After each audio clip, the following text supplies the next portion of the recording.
ఒకటి మానవ సంబంధాలకి ఫౌండేషన్ సత్యం అనేటువంటిది. నేను సత్యం మాట్లాడాలి, మీరు సత్యం మాట్లాడాలి.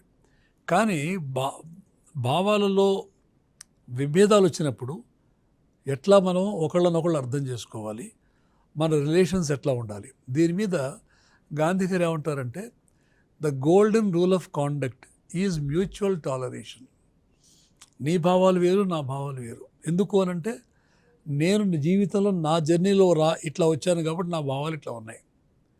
నీ జర్నీలో ఇలా వచ్చావు, నీ భావాలు ఇట్లా ఉన్నాయి. కాబట్టి నువ్వు కరెక్టా నేను కరెక్టా అని చూసినట్లయితే నా దృక్పథంలో నేను రైటు, నీ దృక్పథంలో నీవు రైటు. కాబట్టి మన యొక్క అవగాహన ఎట్లా ఉండాలనంటే the rule of conduct is mutual toleration. నిన్ను నేను గౌరవించాలి, నన్ను నీవు గౌరవించుకోవాలి. భావాలు విభిన్నమైనంత మాత్రానే మనం శత్రువులం కాదు. ఒకళ్ళను అర్థం చేసుకోవాలి. నా జర్నీ ఏమిటో మీరు అర్థం చేసుకోవాలి, మీ జర్నీ ఏమిటో నేను అర్థం చేసుకోవాలి. అలాగే మనం ప్రతిదాన్ని కూడాను ఒకే రకంగా చూడలేం కూడాను, ఒకే రకంగా ఆలోచించలేం. తర్వాత సత్యాన్ని మనం ఫ్రాగ్మెంట్గానే చూస్తాం. నువ్వు ఒక రకంగా చూస్తే అదే విషయాన్ని నేను మరొక రకంగా చూస్తాను, నువ్వు ఒక యాంగిల్లో చూస్తే నేను మరొక యాంగిల్లో చూస్తాను.